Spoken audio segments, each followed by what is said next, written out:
Crack on. My name is Dr. Richard Berman. I'm a palliative medicine consultant at Christie, and this is what I'm going to talk about, just to help set the scene for my colleagues present. So, in the next 20 minutes, this is what I'm going to cover. I'm going to talk to you about palliative care, because I'm a palliative care physician. I'm going to talk to you about care of the dying, end-of-life care, care in the last days of life. And I'm going to touch on the Liverpool care pathway, because some people will be aware of the controversy that's been surrounding us over the last few months. So I'm going to start with a question to all of you, if you don't mind, because I'm always interested to hear how people define this. So here's the question: what is palliative care? Can anybody give me an answer? What does it mean to you? Yes? There's no longer any medical treatment that the patient can be offered, then they're given a care which will basically become so that they can be paid, that they should be paid for. Good. Thank you. So what the lady's saying is that when there's no more medical treatment, then the focus of that treatment changes onto pain and comfort and symptom control. Is that fair enough? Okay, thank you very much. Any other thoughts? What is palliative care? To ease the patient's condition. To ease the patient's condition? Yeah, absolutely. Good, thank you. Could be medical care. Absolutely. So palliative care is still a form of medical care, but sometimes it works alongside whatever other medical care is going on, for example chemotherapy. Or it may be that the chemotherapy has been finished or stopped, and then the focus of the care is on pain or symptom control and comfort. So it can be any stage of the patient's journey, really, in the case of cancer from diagnosis. Good. Okay, so thanks for that. If you ask anybody in the street what is palliative care, then they may come up with answers like this. It's about hospices. Does anyone know, anyone visited a hospice? Anybody know what hospices do? Any thoughts? Sorry. Yeah, so they are palliative care units. They often have doctors in palliative care and nurses and other specialists in palliative care. Absolutely. Anything else that hospices do?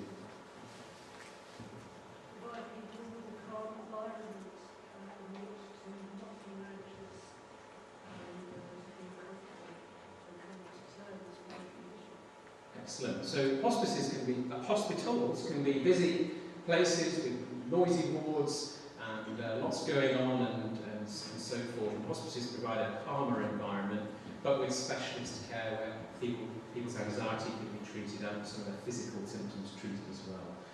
Good. Some people associate hospices as end-of-life care units. But can anybody guess what proportion of patients who go into the hospice go back home again? What would you guess? 20%? So 20% here, some people saying 20% of people going to hospice go back home again. Any other ideas? 80%. 80. It's actually 50%. Half the people who go into the hospice go home again. That's because actually the main function of a hospice is a pain and symptom control unit to help people live well and go back home. But it's also an end-of-life care unit for those people who need that. If you ask people in the street what is palliative care, they might say it's about Macmillan.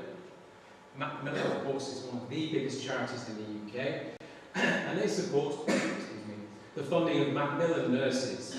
Macmillan nurses are highly experienced senior nursing staff who have expertise in managing pain and difficult symptoms and providing psychological support. Again, that can be at any stage of the patient's journey from diagnosis.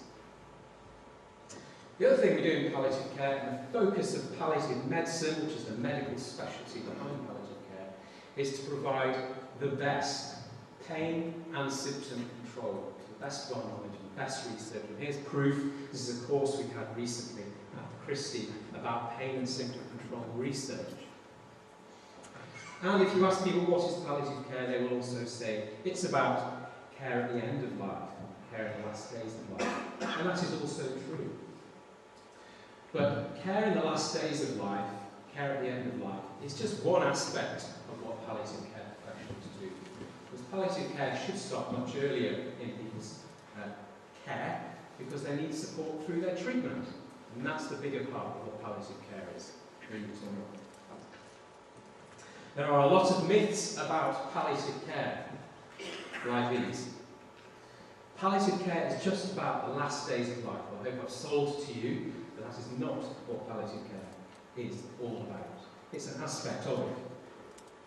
Morphine is given to hasten death. What do people think about that? Is that true? No. No. Why do people say that so adamantly? Is it legal to hasten death in the UK? No, it's not legal. It is illegal. We're not allowed to do it. We wouldn't want to do it at all. And people who practice palliative medicine are very skilled in managing painkillers and pain medicine, including morphine. It's given and titrated in such a way that it only treats the pain, and the intention is never to hasten death. Macmillan nurses' role is just to talk to dying people. Of course, to explain that's not true, because they're very highly skilled in lots of other things. Hospices are not only for people who are dying. And this last one I get all the time. I'm not sure what palliative care doctors do, but they must all be very depressed. Well, I wanted to reassure you that actually I'm not depressed. Why am I not depressed?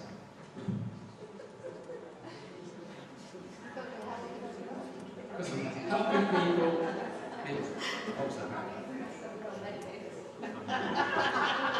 The best answer I've had on that question was from a group of medical students, and I said, why am I not depressed? And they said, because you're on antidepressant.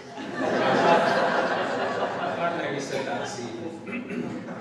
It's very rewarding because you're helping people who, yes, they often have a terminal diagnosis, but my focus, the focus of my work, is to help people to live well, for as long as possible, and as well as possible. And this is where I work. Christie, the largest single-site cancer centre in Europe, treats 40,000 patients per year, and the Christie Specialist Palliative Care team is very well integrated into the workings of the hospital because, as I said to you, our main goal is to support patients through their cancer treatment. That's why you're happy. Yeah, that's right. You noticed.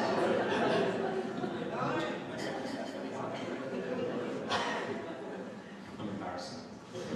You might recognise Dr. Rebecca Leon, who's sitting up front. She's a member of the Specialist Palliative Care team at Christie. She's with me tonight as moral support. Now, here's the truth about palliative care, just to recap. It's specialist support from diagnosis through the treatment and beyond. We offer the best available pain and symptom control. We help people, therefore, to continue their treatment. Often the oncologists refer to us, they say, Dr. Berman, you need to help us with this patient who's got problems with the pain, because we are unable to continue the chemotherapy until their pain is brought under control. And that is a very common request of the system. And this is what we live by, yeah? We want to make people's lives better. And also provide the best end-of-life care if and when the time comes. Now, you might think, who is this guy? I've never met him before. He's standing in front of me telling me all this. Why should I believe him? Does anybody know who this is? Dame Sister Saunders, excellent. She is the founding mother of modern palliative care. She started off life as a nurse, and she thought that the care of patients who were in the last phase of their life was not good. So she trained up as a doctor, she married a rich guy, and she used his money to open the first hospice in the United Kingdom, which is in South London, St. Christopher's. It still stands today. This is what she said. You matter because you are you, and you matter to the end of your life. We will do all we can, not only to help you die peacefully, but also to live until you die. So that's the mantra behind palliative care. What time did I start? Was it half 8? Yeah. So, palliative care now in the UK is huge. It's a really up-and-coming specialty, and in fact it leads the world in terms of the quality of the service that we provide. It's not just a service that's in the UK, it's all over the world, including in Israel, an organisation called Smicha, which is the Israeli Palliative Care Association. Sometimes, I love this, when I go on international conferences and I meet Israeli palliative care consultants, I absolutely love it. I love talking to them about what's happening there. It's growing in Israel. So I'm going to talk to you now about end-of-life care. It's important. It's important because it's something we're all going to have to go through, and we all know people who've gone through it. And it means that we therefore have to get it right and make sure that the care is excellent. Most people in the UK die in hospital. Where do you think most people want to actually spend their last days? At home. The government certainly supports the idea of people being at home for their last days of life. Why would the government be so supportive of that? Because it's cheaper, yeah. Do people really want to spend the last few days of life at home? I don't know if I do. I don't know. When you ask people, it's people who aren't in that situation. When they are in the situation, they don't always stay home. They sometimes want to be in hospital where they know the people and they feel looked after and cared for. It came to light in the UK in 2000 that the care wasn't very good in the last days of life. So successive governments since 2000 have been trying to improve things. And they've come up with end-of-life care programme to do that. And a lot of money's been poured into trying to improve end-of-life care in the UK. But it is a massive challenge, okay? As Clive said at the beginning, it's a sensitive issue. And it's a challenge because, therefore, a lot of people don't like to talk about it. We don't like to talk about it. We want to enjoy our lives and not have to talk about sad things and things that make us miserable, of course. The problem is, though, we don't talk about something that needs to get better, how are we going to make it better? And that's the challenge. The other challenge is, for doctors, it's a very difficult area of medicine. Very difficult, because there's lots of ethical issues. And you're not taught it very well at medical school. So it can be difficult to recognise when a patient is dying. And there might be difficult decisions to be made. The other thing that makes things a challenge is medical technology is changing all the time, which is great, of course, that things are improving and we're getting more medical treatments, more modern medical treatments and their advances. That's great. But it does make some of the questions about care of patients who are very seriously ill more difficult, because I suppose just because we can doesn't mean we should type of view. Okay, I'm sure that some of the others will have views on that. Okay? But we have to, of course, balance suffering versus being able to prolong life. How are patients managed towards the end of their life at the moment in the UK? How do we do it? The first thing to say is that it is not just me coming along diagnosing somebody as dying, or a nurse coming along and doing that. It is a team approach. Often more than one team. It might be the oncology team, the palliative care team, the surgical team, the nursing team. Lots of us get together and regularly talk about people's cases and their clinical situation. And perhaps there may be a time where we say, we've done all we can here, further treatment is just not helping and may make things worse for the patient in terms of their suffering, and we need to change what we're doing. It's always better, if appropriate and if people want that, to involve them in discussions around these issues. And that means involving the patient and the family.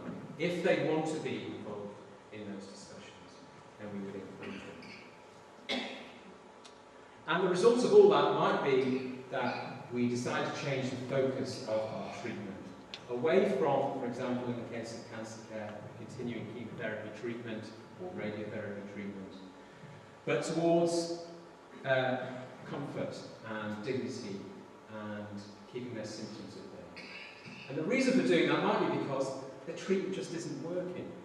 And that the burden of giving somebody more chemotherapy is actually worse than not doing it. It might even shorten their life if you continue the chemotherapy.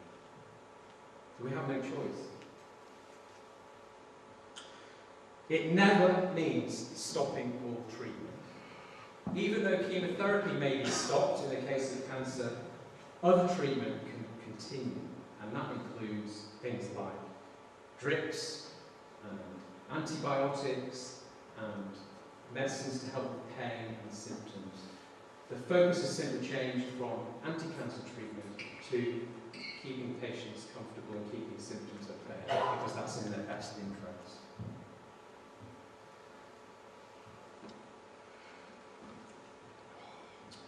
Now, there's always stuff in the media about end-of-life care, and some of it's sort of quite controversial. Does anyone watch Coronation Street?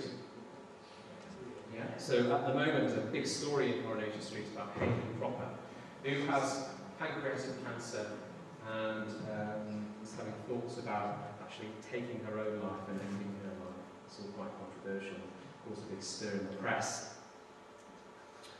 We've sadly seen the death of Ariel Sharon, the leader in Israel, and again that's brought up discussions about his care and the situation that he went through over the last few years.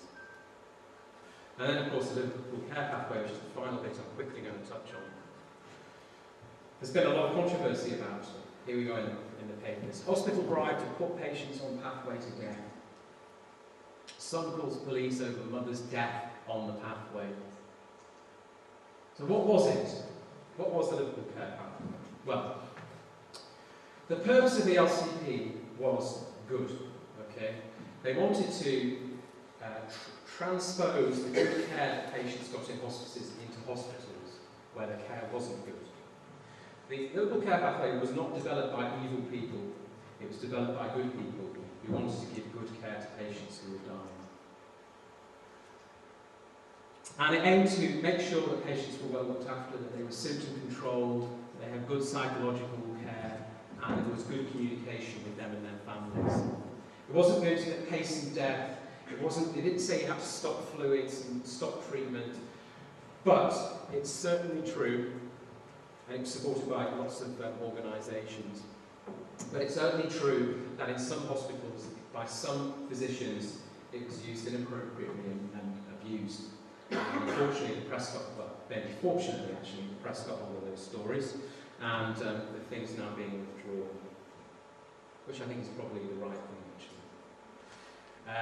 There was a big government review led by this lady, Rabbi Baroness Neuberger, and she developed this, she came up with this report, and the upshot is, these are my final couple of slides, that we need to improve training in end-of-life care to people who work in our hospitals and make sure they know what they're doing.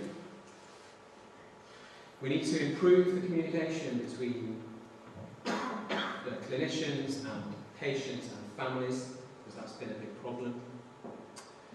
We need to do more research in end-of-life care. Huge amounts of money is spent on anti-cancer treatment, and that's of course right. But only about 0.2% of all money that goes to cancer research is spent on research into living with cancer and dying with cancer. And we need to improve people's access to specialist palliative care teams. So, final slide, the end of life, the Liverpool Care Pathway is going, and I hope whatever replaces it will be more tailored to the needs of the individual in front of you, rather than a blanket policy. And there'll be somehow more focus on hope and more positivity, because hope is a very important concept, even in palliative care and end-of-life care. But we don't abandon some of the good principles that were behind the LCP. I'm sorry I've kind of rushed through those last few slides, but I'm conscious of the other speakers, so happy to take questions later in the panel, and thank you very much.